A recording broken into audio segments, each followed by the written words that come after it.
So welcome back guys, this is Arhan Safi and you are watching the channel The Pharma World, जहाँ पे आपको मिलती है pharmacy से related updated news, college reviews और भी बहुत कुछ।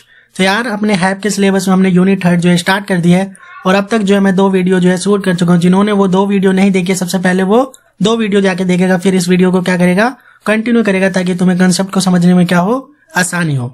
तो आज का जो टॉपिक है वो अपना क्या है, होमोपोएसिस या ब्लड फॉर्मेशन, यानी कि जो हमारी ब्लड होता है, खून होता है, उसकी फॉर्मेशन कैसे होती है, उस प्रोसेस को क्या बोलते हैं, होमोपोएसिस बोलते हैं। बात समझ में आ रही? ठीक है। तो अराउंड 250 यानी कि 250 billion new RBC and 20 billion new डब्ल्यूबीसीज and 25 billion platelets are required for replacing the aged और डेड सेल ईच डे। यानी कि प्रतिदिन जो है न्यू आरबीसी बनती रहती है, कितनी 250 बिलियन, और न्यू डब्ल्यूबीसी बनती रहती है कितनी 20 बिलियन, और वहीं तुम्हारे प्लेटलेट्स न्यू बनते रहते हैं पर डे 25 बिलियन। ये डेली जो बन रहे हैं, ये डेली क्यों बन रहे हैं? क्योंकि यार जो हमारी जो आरबीसी होती है, डब्ल्यूबीसी और प्लेटलेट्स होती है, उनकी एक पर्टिकुलर लाइफ स्पैन होती है, यानी कि वो पर्टिकुलर दिन के बाद क्या हो जाती है, मर जाती है, इसलिए रिप्लेसिंग उनकी क्या है, जरूरी है। फॉर एग्जाम्पल अगर हम बात करें किसकी, आरबीसी की, किसकी बात करें अगर हम आरबीसी की, तो आरबीसी की लाइफ स्पैन कितनी होती है, 120 डे। कितनी होती है, 120 डे। यानी कि तुम्हारी आरबीसी कितने दिन जिंदा रहती है, सिर्फ 120 दिन जिंदा रहती है। उसके बाद वो स्प्लेन में जाके क्या हो जाती है, मर जाती है। इसलिए स्प्लेन को क्या बोलते हैं, ग्रेवयार्ड ऑफ आरबीसी, यानी कि आरबीसी का शमशान घाट। क्यों? क्योंकि आरबीसी स्प्लेन में जाके क्या हो जाती है, मर जाती है। कितने दिनों बाद, 120 दिनों बाद। तो ऐसे ही जब 120 दिन बाद बार बार आरबीसी मरेगी तो पर डे हमें आरबीसी की क्या पड़ेगी, जरूरत पड़ेगी। तो उन आरबीसी को रिप्लेस करने के लिए न्यू आरबीसी की क्या होती है, फॉर्मेशन होती है। ऐसी न्यू डब्ल्यूबीसी की भी फॉर्मेशन होती है, क्योंकि डब्ल्यूबीसी भी क्या होती है, 1 वीक बाद मर जाती है, यानी कि 1 हफ्ते बाद अपने आप को क्या कर देती है, खत्म कर देती है। ऐसी जो हमारी प्लेटलेट्स होती है वो भी क्या होती है, 1 वीक नियरली क्या हो जाती है, अपने आप को खत्म कर देती है। तो इन खत्म होने की वजह से, आरबीसी डब्ल्यूबीसी और प्लेटलेट्स के मर जाने की वजह से इनकी रिप्लेसिंग यानी कि नई आरबीसी, नई डब्ल्यूबीसी और नई प्लेटलेट्स की जरूरत होती है। उस न्यू फॉर्मेशन को ही क्या बोलते हैं, ब्लड फॉर्मेशन बोलते हैं, होमोपोएसिस बोलते हैं। क्या बोलते हैं, हीमोपोएसिस। ठीक है ना। The formation of blood cells that is RBC, WBC and platelets is termed as the haemopoiesis, haematopoiesis. दोनों एक ही बात है। हीमोपोएसिस बोलो या हेमेटोपोएसिस बोलो, दोनों बात एक ही है, क्योंकि इन दोनों का मतलब ही क्या है, फॉर्मेशन ऑफ न्यू सेल्स। और न्यू सेल्स कौन सी, ब्लड वाली, आरबीसी, डब्ल्यूबीसी और प्लेटलेट्स। बात समझ में आ गई? ठीक है। And tissue involving this process is known as haematopoietic tissue, यानी कि वो टिश्यू जो इनकी फॉर्मेशन में हेल्प करते हैं उनको क्या बोलते हैं, हेमेटोपियोटिक टिश्यू बोलते हैं। फॉर एग्जांपल तुम्हें बता दूं, ये आरबीसी, डब्ल्यूबीसी, प्लेटलेट्स जो जहां से बनती है वो क्या होता है, उनका ओरिजिन का जो पार्ट होता है वो क्या होती है, बोन मैरो की सेल, यानी कि तुम्हारी जो हड्डियां होती है उनकी जो सेल्स होती है उसको जो बोन मैरो सेल्स कहते हैं। क्या बोलते हैं, बोन मैरो सेल। जो तुम्हारी हड्डियों का लाल लाल पार्ट होता है ना, वो क्या होता है, बोन मैरो। तो वही बोन मैरो सेल से क्या निकलती है, तुम्हारे आरबीसी, डब्ल्यूबीसी और प्लेटलेट्स की क्या होती है, ओरिजिनेशन होती है या फॉर्मेशन होती है। तो वहां पे क्या होते हैं, टिश्यूज होते हैं जो उन फॉर्मेशन में क्या करते हैं, करते हैं। उन टिश्यूज को ही क्या बोलते हैं, हेमेटोपियोटिक टिश्यू बोलते हैं। क्यों? क्योंकि वो हेमेटोपोएटिक टिश्यू ही किस हेल्प में काम करे, होमोपोएसिस में, यानी कि ब्लड की फॉर्मेशन में। Several homeopathic growth factor regulate the formation of variety of blood cell originating from the bone marrow, liver, kidney। देखो जो अडल्ट होता है उसकी बोन मैरो सेल से क्या होती है, आरबीसी, डब्ल्यूबीसी, इन सब क्या करते हैं, फॉर्मेशन होता है। लेकिन जो बच्चे होते हैं उनमें बोन मैरो नहीं बनी होती है, जो छोटे बेबी होते हैं, इन्फेंट होते हैं, उनमें बोन मैरो तो नहीं बनी होती है। फिर उनमें आरबीसी, डब्ल्यूबीसी इन सब की फॉर्मेशन कैसे होती है, तो वहां पे क्या होती है, उनकी लीवर या किडनीज में क्या होती है, उनकी फॉर्मेशन होती है। और इन लीवर, किडनी और बोन मैरो सेल्स के पास क्या होते हैं, कुछ टिश्यूज होते हैं जो क्या करते हैं, होमोटोपियोटिक ग्रोथ फैक्टर रिलीज करते हैं, यानी कि कुछ केमिकल्स या हार्मोन रिलीज करते हैं जो ब्लड फॉर्मेशन यानी कि हेमोपोएसिस में क्या करती है, हेल्प करती है। बात समझ में आ गई? सिंपल था। ठीक है ना। अब मूव करते हैं अपने अगले टॉपिक पे। तो अब अगला टॉपिक क्या अपना, फॉर्मेशन ऑफ हीमोग्लोबिन। तो यार अब ये हीमोग्लोबिन क्या चीज है, यानी कि किस चिड़िया का नाम है, वो भी समझ लेते हैं। अब हमें पता है कि हमारा जो ब्लड होता है, क्या होता है, ब्लड होता है। ठीक है ना। तो ब्लड के अंदर क्या होता है, प्लाज्मा होता है, यानी कि पानी होता है, ये तुम्हें पता है। और तुम्हें पता है कि कुछ क्या होती है, आरबीसी, डब्ल्यूबीसी और ये सब प्रेजेंट होती है। तो मान लो ये क्या है, आरबीसी है, ये क्या है, आरबीसी है। तो जो आरबीसी का सरफेस होता है, आरबीसी का जो सरफेस होता है, उस सरफेस पे क्या प्रेजेंट होते हैं, आरबीसी की सरफेस पे प्रेजेंट होते हैं हीमोग्लोबिन। क्या प्रेजेंट होते हैं, हीमोग्लोबिन। और हीमोग्लोबिन को शॉर्ट फॉर्म में क्या लिखते हैं, HB। क्या शॉर्ट फॉर्म में लिखते हैं इसे, HB, यानी कि आरबीसी की सरफेस पे क्या प्रेजेंट होते हैं, हीमोग्लोबिन प्रेजेंट होते हैं। बात समझ में आ रही है। अब वो जो हीमोग्लोबिन होता है उसकी फॉर्मेशन की बात की जा रही है, तो यार उसके लिए हमें पहले हीमोग्लोबिन का स्ट्रक्चर समझना पड़ेगा कि एक हीमोग्लोबिन का स्ट्रक्चर क्या होता है। पहली बात ये समझ में आ गई, ब्लड के अंदर जो आरबीसी का सरफेस होता है उस सरफेस पे क्या प्रेजेंट होता है, हीमोग्लोबिन होता है। अब हम हीमोग्लोबिन के स्ट्रक्चर की बात करते हैं, यानी कि HB का जो स्ट्रक्चर है वो कैसा होता है उसकी बात करते हैं। जो तुम्हारा हीमोग्लोबिन का स्ट्रक्चर होता है उसमें कितनी चेन होती है, तो याद रखना 2 चेन होती है। एक को बोलते हैं अल्फा चेन और एक को क्या बोलते हैं, बीटा चेन। अब याद रखना कि अल्फा चेन की अमाउंट कितनी होती है, 2। बीटा चेन की भी अमाउंट कितनी होती है, 2। तो टोटल मिला के कितने हो गए, 4। यानी कि एक हीमोग्लोबिन की स्ट्रक्चर में कितनी सब यूनिट होती है, तो कितनी सब यूनिट होती है, 4। कहने का मतलब ये है, मान लो ये तुम्हारी क्या है, एक चेन है, ऐसी ये एक चेन है, ये ऐसी एक चेन है, एक ऐसी है। तो ये तो तुम्हारी क्या होगी, अल्फा चेन। ये क्या होगी, तुम्हारी बीटा चेन। ये अल्फा चेन क्या होगी, 2 हो गई, 1 2। ऐसी बीटा चेन क्या होगी, 1 2। तो टोटल 2 अल्फा चेन है और ये होगी अल्फा चेन, ये होगी बीटा चेन। तो टोटल 2 अल्फा चेन है और टोटल 2 बीटा चेन है। तो 2 अल्फा और 2 बीटा मिलके कितनी यूनिट बना रही है, टोटल मिला के 4 यूनिट। तो तुम्हारे हीमोग्लोबिन के स्ट्रक्चर में वैसे तो देखे तो 2 यूनिट है, एक अल्फा चेन की और एक बीटा चेन की। उसमें भी क्या है, 2 2 है। तो टोटल सब यूनिट कितनी होगी, 4 सब यूनिट। यानी कि हीमोग्लोबिन के स्ट्रक्चर में कितनी सब यूनिट होती है, तो 4 होती है। कितनी होती है, 4। और कितनी चेन होती है, 2 चेन होती है, अल्फा और बीटा। अल्फा भी 2 होती है और बीटा भी 2 होती है। टोटल मिला के कितनी चेन होगी हीमोग्लोबिन के स्ट्रक्चर में, 4 चेन होगी। कितनी चेन होगी, 4 चेन। अब याद रखना उन जो चेन होती है उन चेन स्ट्रक्चर में क्या होते हैं, प्रोटीन्स होते हैं। देखो हीमोग्लोबिन जो वर्ड बना हुआ है 2 चीजों से बना है, एक तो क्या है हीम और एक क्या है ग्लोबिन। हीमोग्लोबिन में कितने वर्ड है, देखो हीमोग्लोबिन, तो हीम प्लस ग्लोबिन। हीमोग्लोबिन में 2 वर्ड है, एक तो क्या है हीम है और एक क्या है ग्लोबिन है। तो हीम का मतलब क्या होता है, आयरन। हीम का मतलब क्या होता है, आयरन। तो आयरन यानी कि Fe2+ यानी कि फेरस आयन। Fe2+ मतलब फेरस आयन। कहने का मतलब ये है। और ग्लोबिन का मतलब क्या होता है, चेन। ग्लोबुलिन का मतलब क्या होता है, चेन। कहने का मतलब ये, मैंने जो तुम्हारा चेन जैसे स्ट्रक्चर बनाया है, चेन जैसे जो स्ट्रक्चर बनाया है, ये अल्फा वाले चेन स्ट्रक्चर और बीटा वाले चेन स्ट्रक्चर, उनके बीच बीच में क्या प्रेजेंट होते हैं, फेरस आयन प्रेजेंट होते हैं। यानी कि Fe2+ प्रेजेंट होते हैं। क्या प्रेजेंट होते हैं, Fe2+ प्रेजेंट होते हैं। बात समझ में आ रही है। तो वो Fe2+ आयन क्या है, हीम ग्रुप है। वो Fe2+ आयन यानी कि जो फेरस आयन चेन्स में प्रेजेंट है वो क्या होता है, तुम्हारे हीम ग्रुप है। और जो चेन दिखाई दे रही है जिसके अंदर वो आयन्स प्रेजेंट है, जो प्रोटीन की चेन है, उस चेन को क्या बोलते हैं, ग्लोबिन बोलते हैं। इसलिए पूरे स्ट्रक्चर को मिला के क्या बोलते हैं, हीमोग्लोबिन। यानी कि हीम प्लस ग्लोबिन। हीम मतलब फेरस आयन, Fe2+, ग्लोबिन मतलब प्रोटीन की चेन। यानी कि हीमोग्लोबिन का स्ट्रक्चर समझ में आ गया। ठीक है, सिंपल था। अब जो है रीड कर लेते हैं। Formation of hemoglobin. Hemoglobin is a respiratory pigment present in a RBC and giving them their red color. देखो खून में जो लाल कलर होता है ना, वो आरबीसी में प्रेजेंट हीमोग्लोबिन की वजह से होता है। किसकी वजह से होता है लाल कलर, हीमोग्लोबिन की वजह से। बात समझ में आ गई, ठीक है। It is conjugated protein having 4% Fe2+ porphyrin. कहने का मतलब ये है कि मैंने बोला ना हीमोग्लोबिन में हीम ग्रुप है। हीम ग्रुप यानी कि फेरस आयन Fe2+, तो वो कितना होता है, 4% होता है। कितना होता है पूरे स्ट्रक्चर में, 4%। और जो तुम्हारी प्रोटीन की चेन है, ग्लोबिन चेन है, उसको कितना होता है, 96%। बात समझ में आएगी, ठीक है। It is synthesise within the immature erythrocyte during erythropoiesis.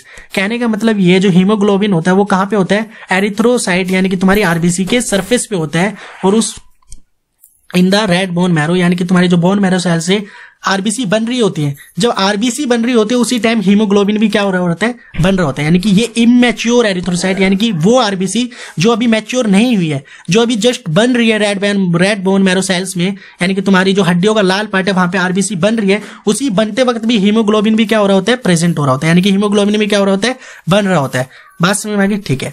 Normal level of haemoglobin in human body ये पर्सन टू पर्सन वेरी करता है। यानी कि तुम्हारे जो है एज पे, सेक्स पे, एल्टीट्यूड, एक्सरसाइज, एक्साइटमेंट, इन सब चीजों पे डिपेंड करता है। लेकिन नॉर्मल रेंज याद रखना, मेल में कितना है, 100 मिलीलीटर ब्लड में 14 से 17 ग्राम। फीमेल में कितना है, 12 से 15 ग्राम 100 मिलीलीटर पे। वहीं न्यूली बोर्न में क्या होता है, हीमोग्लोबिन ज्यादा होता है, 14.5 से 18.5। और टोटल मिला के तुम्हें अलग अलग ना याद रख के नॉर्मल रेंज यानी कि एक एडल्ट में जो याद रखना है, एडल्ट में कितना याद रखना है, 12 से 16 ग्राम। यानी कि नॉर्मल रेंज क्या है, 12 से 16 ग्राम। कितनी, 12 से 16 ग्राम। कितने मिलीलीटर ब्लड में, 100 ml of water, 100 ml of blood में। यानी कि तुम जो है एक ब्लड टेस्ट कराओ, ब्लड टेस्ट में कितना होना चाहिए, 100 ml का ब्लड होना चाहिए। उस 100 ml में अगर 12 से 16 ग्राम यानी कि 12 to 16 ग्राम हीमोग्लोबिन प्रेजेंट है तो वो नॉर्मल बात है। लेकिन इससे कम है तो क्या है, एबनॉर्मल थिंग, यानी हीमोग्लोबिन की क्या हो गई, कमी हो गई। इससे ज्यादा है तो हीमोग्लोबिन ज्यादा हो गया, यानी कि तुम्हारे खून क्या हो गया, ज्यादा हो गया। बात समझ में आ रही है? तो हीमोग्लोबिन की नॉर्मल रेंज एडल्ट में कितनी याद रखनी है, 12 to 16 gram in 100 ml of blood, यानी कि 100 ml ऑफ ब्लड में क्या करते हैं हम, मेजरमेंट करते हैं। बात समझ आ गई? ठीक है। और स्ट्रक्चर ऑफ हीमोग्लोबिन मैं बता चुका हूं। एक क्या होता है, हीम ग्रुप होता है। हीम ग्रुप यानी कि तुम्हारा फेरस 2+ यानी कि Fe2+, और ग्लोबिन चेन होती है, 2 अल्फा चेन होती है और 2 बीटा चेन होती है। बात समझ में आ गई? ठीक है, सिंपल था। अब जो तुम्हारा ब्लड कोआगुलेशन वाला जो नेक्स्ट टॉपिक है, ये बहुत ज्यादा लंबा है, इसको जो है हम आगे बात करेंगे अगले लेक्चर में। लेकिन आज हम जो है ब्लड ग्रुपिंग की बात करेंगे। किसकी बात करेंगे? ब्लड ग्रुपिंग की। तो बात करते हैं यार एबीओ ब्लड ग्रुपिंग की, और इसको जो है मैं तुम्हें सेल्फ नोट्स के साथ जो है समझाऊंगा। So let's start ABO blood grouping. ठीक है ना? यानी कि यहाँ पे जो है इसको समझने के लिए पहले फील लो। फील क्या है, ये मान लो तुम्हारी ब्लड वेसल है। क्या है ये? तुम्हारी ब्लड वेसल है। और तुम्हें पता है ब्लड वेसल के अंदर एक तो पानी भरा पड़ा है, यानी कि खून भरा पड़ा है। खून के अंदर तुम्हें पता है कि क्या क्या प्रेजेंट होता है, प्रोटीन्स, और उसके अलावा जो होते हैं तुम्हारी सेल्स। तो हम जो बात करेंगे वो किसकी बात करेंगे, आरबीसी की। किसकी बात करेंगे? आरबीसी की। तो ये क्या होगी तुम्हारी आरबीसी। बात समझ में आ रही है? और उसके बाहर क्या प्रेजेंट है, प्लाज्मा। क्या प्रेजेंट है? प्लाज्मा। बात समझ में आ रही है? ठीक है। तो ये जो तुम्हारे आरबीसी के सरफेस होते हैं, क्या होते हैं? आरबीसी के सरफेस।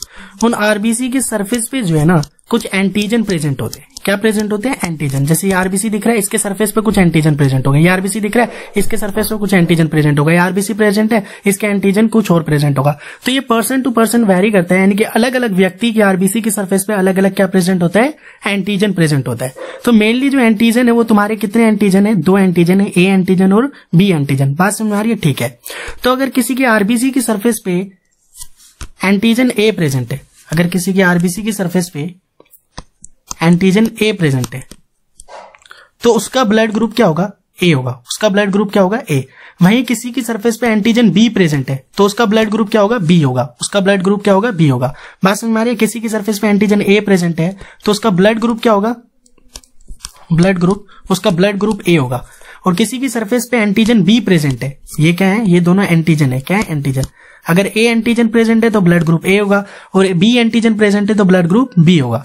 और मान लो किसी की सरफेस पे ना तो ए एंटीजन प्रेजेंट है, ना ही उसकी सरफेस पे बी एंटीजन प्रेजेंट है, तो उसका ब्लड ग्रुप क्या होगा?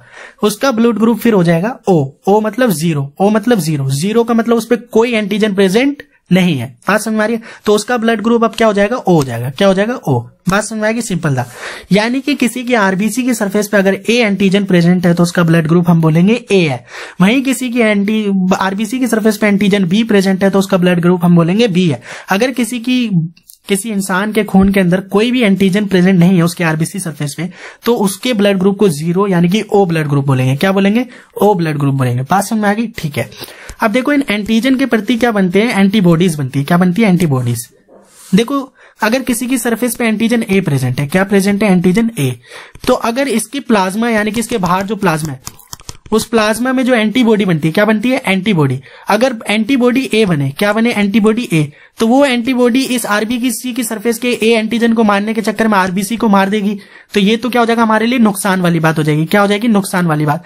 इसीलिए यहाँ पे जो एंटीजन ए प्रेजेंट है उसको बचाने के लिए जो हमारे प्लाज्मा प्रोटीन होते हैं वहां पे एंटीबॉडी ए नहीं बनती है। अगर एंटीबॉडी ए बन गई तो वो तो आरबीसी के एंटीजन को मारने के चक्कर में आरबीसी को ही खत्म कर देगी। इसलिए प्लाज्मा यानी कि उसके चारों ओर जो भी प्रेजेंट है वहां पे जो एंटीबॉडी बनती है वो क्या बनेगी? एंटीबॉडी बी बनेगी। क्या बनेगी? Antibody B. बात समझ में आ रही है? तो यहां पे एंटीबॉडी क्या बनेगी? बी। अब वहीं अगर हम दूसरा एग्जांपल ले, दूसरा एग्जांपल मान लो किसी की आरबीसी की सरफेस, ये तुम्हारी ब्लड वेसल है और ये क्या है? तुम्हारा आरबीसी है। उसकी आरबीसी की सरफेस पे बी एंटीजन प्रेजेंट है। क्या प्रेजेंट है? B antigen. तो उसका ब्लड ग्रुप क्या है? बी है। तो मान लो उसके प्लाज्मा में अगर बी एंटीबॉडी बने, कौन सी एंटीबॉडी बने? बी। तो बी एंटीबॉडी तो इस एंटीजन को मारने के चक्कर में इस आरबीसी को मार देगी। ये तो हमारे लिए नुकसान की बात है। इसलिए इस वाली वेसल में बी एंटीजन वाली वेसल में एंटीबॉडी बी ना बनके एंटीबॉडी क्या बनेगी? ए बनेगी, ताकि इस एंटीजन को ना मारे, ताकि अपनी आरबीसी को खत्म ना करे। बाकी एंटीबॉडी क्या बनेगी? यहाँ पे ए। क्या बनेगी? एंटीबॉडी ए। क्या बनेगी, एंटीबॉडी ए। तो एंटीबॉडी ए इसलिए बनी क्योंकि बी बनती तो वो अपनी आरबीसी को मार देता। अब मान लो किसी का ब्लड ग्रुप जो है, मान लो इस किसी का ब्लड ग्रुप बी है, तो उसके आरबीसी सरफेस पे एंटीजन क्या होगा, बी होगा, ठीक है ना। तो उसको अगर हमने ब्लड ग्रुप ए चढ़ाया, तो इस बंदे की प्लाज्मा में तो कौन सी एंटीबॉडी बन रही है, ए। तो अगर तुम ब्लड ग्रुप ए चढ़ाओगे तो जो ए वाले बंदे का ब्लड आएगा उसके आरबीसी सरफेस पे क्या प्रेजेंट होगा, ए प्रेजेंट होगा। तो ये एंटीबॉडी उस ए को मार देगी, यानी कि दूसरे के ब्लड को चढ़ने नहीं देगी। तो ये क्या होता है, मैकेनिज्म होता है हर एक बॉडी का, कि हर एक बॉडी की जो आरबीसी की सरफेस पे एंटीजन प्रेजेंट होता है उसकी उल्टी वाली क्या बनती है, एंटीबॉडी बनती है। यानी कि ए एंटीजन है तो बी एंटीबॉडी बनेगी, बी एंटीजन है तो ए एंटीबॉडी बनेगी, ताकि दूसरे का ब्लड ग्रुप उसके अंदर ना चढ़ाया जा सके, यानी कि दूसरे का ब्लड उसके अंदर ना आ सके। बात समझ में आ रही है, ठीक है, सिंपल था, ठीक है। तो A B O blood group में क्या याद रखना है, एक तो ब्लड ग्रुप ए हो सकता है, एक ब्लड ग्रुप बी हो सकता है, और एक ब्लड ग्रुप क्या हो सकता है, ओ हो सकता है, और एक और ब्लड ग्रुप भी तो हो सकता है ए बी। एक और ब्लड ग्रुप क्या हो सकता है, ए बी भी तो हो सकता है। ए बी कब होगा, जब दोनों एंटीजन प्रेजेंट हो सरफेस पे, जब ए एंटीजन भी प्रेजेंट हो, बी एंटीजन। तो ए ब्लड ग्रुप कब होगा, ए ब्लड ग्रुप कब होगा, जब एंटीजन आरबीसी की सरफेस पे क्या प्रेजेंट हो, ए। और एंटीबॉडी कौन सी बनेगी, इसकी जस्ट उल्टी, एंटीबॉडी में क्या बनेगी, बी। ऐसी बी ब्लड ग्रुप किसका होगा, जिसका एंटीजन क्या होगा, बी, लेकिन एंटीबॉडी क्या बनेगी, उल्टी वाली यानी ए। वैसी ओ ब्लड ग्रुप किसका होगा, ओ ब्लड ग्रुप उसका होगा जिसपे कोई एंटीजन प्रेजेंट हो, जिसकी आरबीसी सरफेस पे कोई एंटीजन ना प्रेजेंट हो, नो एंटीजन। बात समझ आ रही है, नो एंटीजन। लेकिन एंटीबॉडी कौन सी बनेगी, बात सोचो। अब एंटीबॉडी क्या बनेगी, ए भी बनेगी, बी भी बनेगी, क्योंकि इसकी आरबीसी सरफेस पे तो कोई एंटीजन ही नहीं है, तो अपनी आरबीसी को तो कोई मारने का खतरनाक चीज है ही नहीं, बल्कि दूसरे का ब्लड जो चढ़ाएंगे उनको मारना है। तो उनको मारने के लिए दोनों तरह की एंटीबॉडी प्रेजेंट होगी, यानी कि ए एंटीबॉडी भी प्रेजेंट होगी और बी एंटीबॉडी भी प्रेजेंट होगी। बात समझ में आएगी, ठीक है। वहीं अगर बात करें हम ए बी की, किसकी बात करें, ए बी की, तो ए बी का क्या होगा, एंटीजन दोनों प्रेजेंट होंगे, ए भी होगा और बी भी होगा, दोनों एंटीजन क्या होंगे, प्रेजेंट होंगे, दोनों एंटीजन क्या होंगे, प्रेजेंट होंगे, किस पे, आरबीसी की सरफेस पे। लेकिन वहीं बात करें एंटीबॉडी की, तो क्या कोई एंटीबॉडी बनेगी, यार अगर ए एंटीबॉडी बनी तो वो तो इसी की आरबीसी की सरफेस के ए को मार देगी, बी भी बनी तो वो इसी को मार देगी, अपने ब्लड को थोड़ी मारना है, इसलिए यहां पे कोई एंटीबॉडी नहीं बनेगी, नो एंटीबॉडी। बात समझ में आ गई। तो ये क्या था, सिंपल तुम्हारा एबीओ ब्लड ग्रुपिंग था। ए ब्लड ग्रुप वाले का antigen A, B blood group वाले के आरबीसी सरफेस पे B antigen, O blood group वाले पे कोई एंटीजन नहीं बनेगा, ए बी ब्लड ग्रुप वाले पे दोनों एंटीजन ए और बी बनेंगे। और एंटीजन के ही विपरीत यानी कि एंटीजन का उल्टा ही क्या बनता है, उनकी प्लाज्मा यानी कि उनके ब्लड के अंदर क्या बनता है, एंटीबॉडी बनता है, ताकि दूसरे वाले ब्लड वाले जो है ना आ सके, उनसे बचने के लिए क्या बनाते हैं, ये एंटीबॉडी बनाते हैं। बात समझ में आ गई, ठीक है। तो सिंपल था एबीओ ब्लड ग्रुपिंग। अब देखो यहाँ पे दो चीजें तुम्हें समझ में आई होगी, समझनी है। एक तो क्या होता है यूनिवर्सल डोनर, कि कौन जो है सबको ब्लड दे सकता है। यूनिवर्सल डोनर कौन हो सकता है, तो यूनिवर्सल डोनर कौन सा होता है, ए ब्लड ग्रुप वाला। कौन सा होता है, सॉरी, ओ ब्लड ग्रुप वाला। कौन होता है, ओ ब्लड ग्रुप वाला। यानी कि ये सबको क्या कर सकता है, ब्लड दे सकता है। क्यों दे सकता है, सोचो, क्योंकि ओ ब्लड ग्रुप वाले पे कोई एंटीजन नहीं बन रहा, यहां पे ना ए एंटीजन बन रहा है ना ही तुम्हारा बी एंटीजन बन रहा है, ठीक है ना। तो मान लो ये जो है किसी के ब्लड में हमने चढ़ाया, तो जब उसके ब्लड में हम चढ़ाएंगे तो उसके ब्लड में चाहे कोई भी एंटीबॉडी बन रहा हो, लेकिन जो हम चढ़ा रहे ओ ब्लड ग्रुप, क्या इसके पास कोई एंटीजन है? जब कोई एंटीजन ही नहीं है तो इसको मारने का कोई तो खतरा ही नहीं है ना। बात समझ में आ रही है। मान लो कोई तुम्हारा जो है रेसिपिएंट है, कोई जो तुम्हारा रेसिपिएंट है और उसके ब्लड के अंदर जो आरबीसी है, मान लो उसका क्या है, ए ब्लड ग्रुप है। क्या है, ए ब्लड ग्रुप। तो उसके एंटीजन सरफेस पे ए है और एंटीबॉडी क्या बनाएगा, वो बी बनाएगा। बी एंटीबॉडी यानी कि वो ब्लड ग्रुप जो आएगा उसको मारेगा। लेकिन ओ वाले पे तो कोई एंटीजन ही नहीं है, यहाँ तो ना ए एंटीजन है ना बी एंटीजन है, तो इसको तो मारने का कोई चांस ही नहीं बनेगा। तो इसके जब आरबीसी के सरफेस पे ओ ब्लड ग्रुप वाले पे कोई एंटीजन ही प्रेजेंट नहीं है, तो इसको क्या कोई मार सकता है? यानी कि इसको तुम किसी के बंदे के अंदर भी चढ़ा दो, सब क्या कर लेगा, इसको एक्सेप्ट कर लेगा। इसलिए ओ ब्लड ग्रुप वाले को क्या बोलते हैं, यूनिवर्सल डोनर बोलते हैं। क्या बोलते हैं, यूनिवर्सल डोनर। ये सबको क्या कर सकता है, खून दे सकता है, लेकिन किसी से खून नहीं ले सकता। और दूसरा क्या होता है, यूनिवर्सल रेसिपिएंट। दूसरा क्या होता है, यूनिवर्सल रेसिपिएंट। यूनिवर्सल रेसिपिएंट का मतलब क्या है, जो सबसे ब्लड ले सके, जो किसी से भी, किसी का भी ब्लड दे दो वो क्या कर लेगा, एक्सेप्ट कर लेगा। तो यूनिवर्सल रेसिपिएंट कौन सा होता है, एबी ब्लड ग्रुप वाला। कौन होता है, एबी ब्लड ग्रुप वाला। समझो अब इसको कैसे, मान लो मैं हूं, मेरा ब्लड ग्रुप क्या है, एबी है, और मुझे क्या बोल दिया, यूनिवर्सल रेसिपिएंट। क्यों, क्योंकि मेरा ब्लड ग्रुप एबी है, तो मेरे अंदर जो एंटीजन प्रेजेंट है वो कौन कौन से, ए एंटीजन भी प्रेजेंट है और बी एंटीजन भी प्रेजेंट है। बात समझ में आ रही है, ठीक है। तो मेरे अंदर ए एंटीजन भी प्रेजेंट है और बी एंटीजन भी प्रेजेंट है। अब मुझे कोई भी ब्लड ग्रुप दे दो, मेरे को कोई भी ब्लड ग्रुप दे दो, क्योंकि मेरे पास जब दोनों ही एंटीजन प्रेजेंट है तो मेरी ब्लड के अंदर तो कोई एंटीबॉडी नहीं बनेगी ना, क्योंकि मेरे अंदर क्या है, दोनों एंटीजन प्रेजेंट है, ए भी प्रेजेंट है, बी भी। मैं अपने ब्लड को मारना थोड़ी चाहूंगा, ना मैं ए को खत्म करना चाहूंगा ना बी को, तो मेरे अंदर कोई भी एंटीबॉडी नहीं बनेगी। तो मेरे अंदर जब कोई एंटीबॉडी नहीं बनती तो बाहर से तुम कोई सा भी ब्लड ग्रुप वाला दे दो, मैं उसको मारूंगा ही नहीं, क्योंकि मेरे ब्लड ग्रुप के अंदर कोई एंटीबॉडी नहीं बनती। क्यों? क्योंकि मेरे ब्लड ग्रुप क्या है, एबी। एबी मतलब मेरे आरबीसी सरफेस पे ए एंटीजन भी है, बी एंटीजन भी है, इसलिए मैं अपने प्लाज्मा में कोई भी एंटीबॉडी नहीं बना रहा। इसलिए कोई भी ब्लड मुझे आ जाए मुझे फर्क नहीं पड़ता, क्योंकि मेरे पास कोई एंटीबॉडी नहीं है, उसको मैं क्या कर लूंगा, एक्सेप्ट कर लूंगा, मुझे कोई भी ब्लड तुम चढ़ा सकते हो। इसलिए ए बी ब्लड ग्रुप को क्या बोलते हैं, यूनिवर्सल रेसिपिएंट बोलते हैं। आई होप ये जो है आसानी से समझ में आ गया। अब एक और है आरएच ग्रुपिंग। अब एक और क्या है तुम्हारा, आरएच ग्रुपिंग, इसको भी आसानी से समझना है। तो आरएच ग्रुपिंग का मतलब ये है कि आरबीसी का जो सरफेस है तुम्हारा, आरबीसी का जो सरफेस है, अब उस पे एक और एंटीजन है, उस एंटीजन का नाम क्या है, RH, antigen RH, antigen RH, ठीक है ना। ये वर्ड जो है रीसेस मंकी से उठाया गया। आरएच मतलब होता है रीसेस मंकी, यानी कि इसकी जो खोज गई थी आरएच ग्रुपिंग की, वो किस मंकी से की गई थी, रीसेस मंकी से।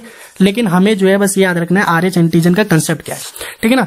तो एक हो सकता है जिसके अंदर आरएच एंटीजन प्रेजेंट हो, ठीक है ना, तो उसे क्या बोल देते हैं, आरएच पॉजिटिव। क्या बोल देते हैं, आरएच पॉजिटिव।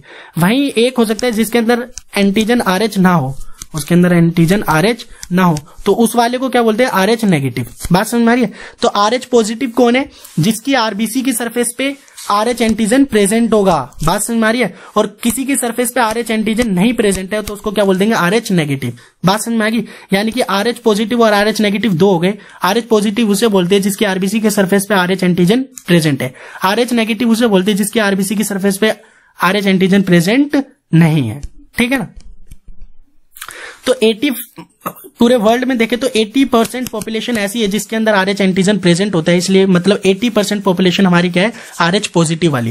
वहीं 20% के आसपास क्या है जिसके अंदर आरएच एंटीजन प्रेजेंट नहीं है, इसलिए 20% पॉपुलेशन हमारी ऐसी है जो आरएच नेगेटिव है, यानी कि उनके आरबीसी सरफेस पे आरएच एंटीजन नहीं होता है। अब देखो इसके लिए जो है कंसेप्ट जो पेपर में आता है वो आता है एरिथ्रोब्लास्टेसिस